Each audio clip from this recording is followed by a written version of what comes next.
Myself Dr.A.Vaniprabha, Associate Professor, EC Department, working in SNS College of Engineering. Today we are going to discuss on the concept of electromagnetic induction. So before getting into this topic actually, we'll understand the concept of battery. We know what a battery is. It is a small chemical device which has energy stored in it, which could able to glow or energize any bulb or any toy like that. A small battery would be able to energize a bulb or a motor or a toy.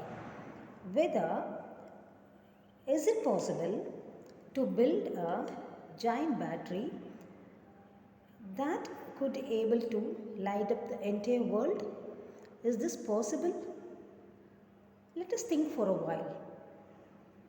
If we try out for this, we could spend hours and years of time to complete this process, and also we have to completely depend on the chemicals, either zinc or any other chemicals, so as to build a giant battery which could able to light up the entire world.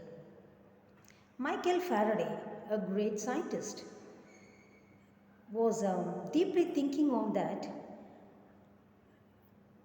From the concept, we all very well know that where there is a flow of current, that generates a magnetic field. What he had thought is whether the reverse process is possible, means whether the magnetic field could able to generate electric current. Is it possible? He started his experiment. So we'll discuss how the experiment has been carried out. Michael Faraday, he knew that whether the magnetic field could able to generate electric current. So the source element here is a magnet, bar magnet, which has both two phases, south pole and north pole. And also he has one more element, a coil or a conductor. He was thinking whether the magnetic field will create a current, and for that he has an arrangement, a galvanometer connected with the coil so as to measure the flow of current. Okay, the galvanometer automatically indicates the flow of current in both the directions. The deflection needle moves from left to right if the current is flowing in one direction, and it moves from right to left if the current is in the other direction or reverse direction. Right. So this is galvanometer, coil and magnet setup. Faraday thought it, instead of this bar magnet, whether any other setup can be used so as to understand the principle of magnetic field could able to create electric current. So as to clearly visualize the result, Michael Faraday has connected a bulb in the coil,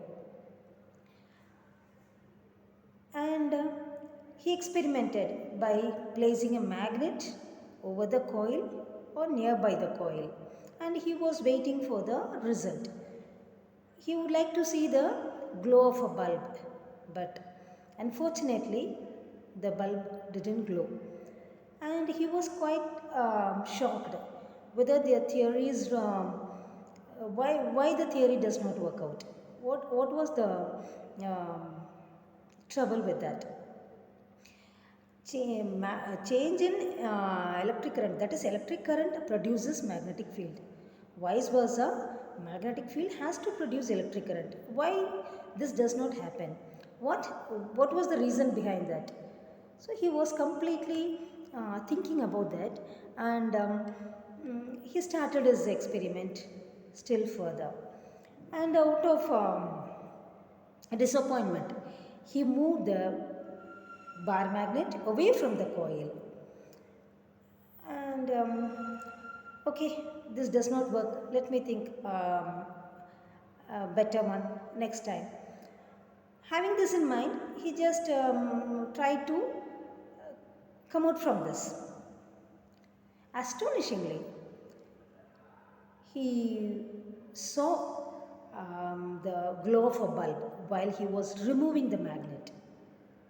Hurrah, he has identified that the bar magnet, the coil and the bulb, the experiments works good now.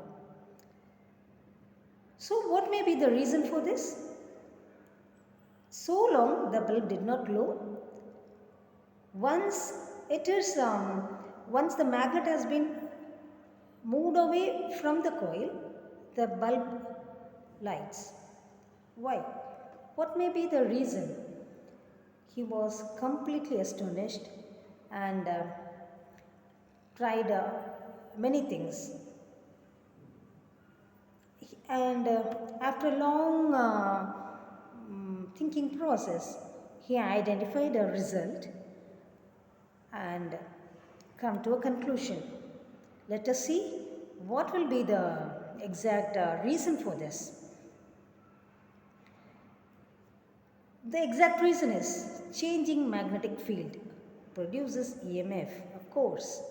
If there is a change in the magnetic field, that in turn induces a electric current.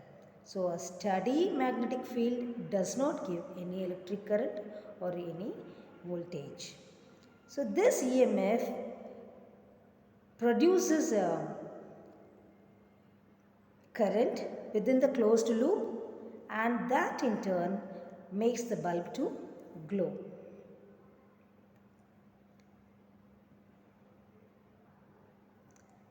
So whenever, as per the Faraday's first law, whenever the magnetic flux linked with the circuit changes, an EMF is induced. Induced EMF exists as long as the flux is changing. So this can be demonstrated with the magnet and a coil, as I have explained now. And the Faraday's second law, the magnitude of the induced EMF is directly proportional to the rate of change of magnetic flux, whereas EMF is equal to minus n d phi by dt. The minus represents the change, the flow of current and the flux, both are in opposite direction, and n is number of turns, and d phi by dt is the rate of change of magnetic flux linking with the coil. And Lenz's law, the induced current flows in a direction such that it opposes the change in the magnetic field. So this is about the Faraday's law and magnetic flux. Hope you understood the session. Thank you for listening. Thank you, students. We'll continue the same discussion in the next series. Thank you.